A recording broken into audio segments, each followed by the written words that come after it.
Hi, my name is Felicia Wietzma, and I'm here to talk to all of you today about improving the safety and improving supervision on school buses for our children. I'm very passionate about this subject because I have a 5-year-old who is a soon-to-be kindergartner, my only child, who I worry about riding on the school bus. As Herbert Hoover once said, children are our most valuable resources. Also, the great Nelson Mandela says, safety and security don't just happen.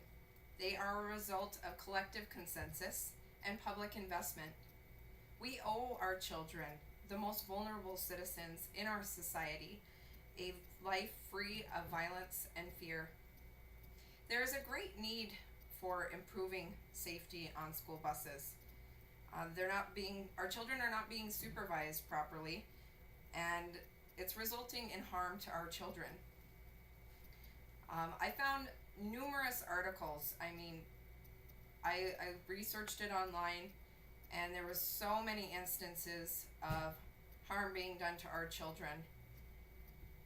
I found several in particular that stood out to me. There was a special needs child that was left on a bus. It was an autistic 10-year-old in Macon, Georgia, who was left on the bus for 6+ hours. This is a city where they do implement seatbelts on buses, but there are no bus aides or bus monitors or chaperones that ride along on buses. If there was someone like that riding on that bus, I believe that they would be able to do a head count of all the children getting on the bus and getting off the bus at the schools, and it would have eliminated this instance. Children are being sexually molested by bus drivers. One in particular was in Salt Lake City. There was a bus driver, 61 years old, who had molested 2 special needs children on the bus. I think that this can also happen from student to student as well, and again, a lack of supervision. Children are mocked and made fun of by bus drivers and other students. A particular instance happened in Texas, where they do have video cameras on the bus that also records video and voice. It was a video that vividly shown a child crying and the bus driver mocking the child and calling them a crybaby. There's also kids being hurt as a result of collisions on buses. One in particular was in Albuquerque, New Mexico, where 2 buses actually collided and there was several people injured. I think that this can also be avoided with additional safety measures.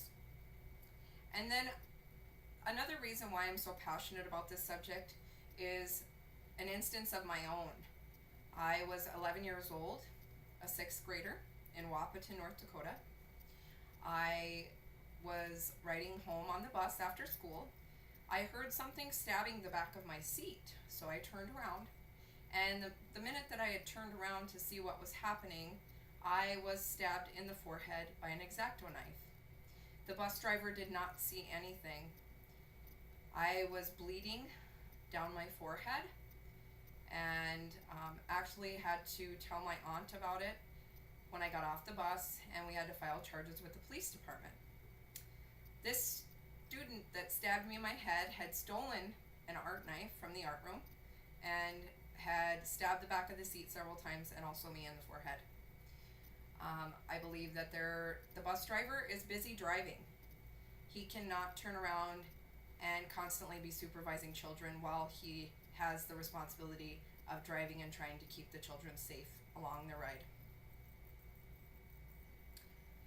I think that this can be resolved through closed caption television with video cameras on buses that can be recorded and or live streamed.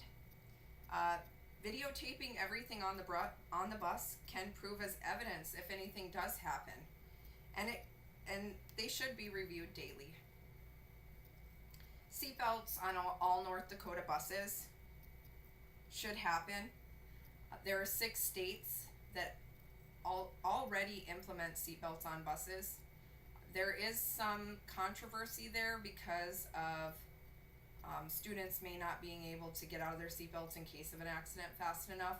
But again, if there's somebody on the bus to help them with their belts, they can also help them get out of them in case of an accident. And also an employee riding on a bus, I think it's very important. There's, in many places, they've already begun doing this. There is an employment need for these people, but it is not, none of these things have been implemented in the state of North Dakota. I think that with special needs children, with people with health issues, with young children, there needs to be an extra person on that bus, eyes, ears, and an extra set of hands to help these kids to and from school. You know, your child may be safer if you do think about it and go along with my proposal. Your child will be safer to and from school. If instances do happen, it will all be recorded. So there will be evidence there in case you need to prosecute someone or investigate further into a situation. Your child will have a better sense of security, which is very important going to school. And your child will not be emotionally or physically harmed or tormented on a daily basis. You will have a better peace of mind in sending your child to school and knowing that they are safe every day. If my proposal is not adopted, your child may continue to undergo emotional and physical harm and may refuse to ride the bus because of all of this. Your child may also report what is happening on the bus, and no one will believe them because there is no proof. And a video camera can take care of that. You don't want your child to feel like they are not being heard. What I need from my listeners today is to care about our children safely as much as I do. We need to protect our children on their way to and from school. I will act as a coordinator and work with state government to obtain funding for this all to take place. And we can also do local fundraising in our school districts to make this more feasible. What I am asking for today is your support. Let's help each other make a difference in our children's lives today. Thank you.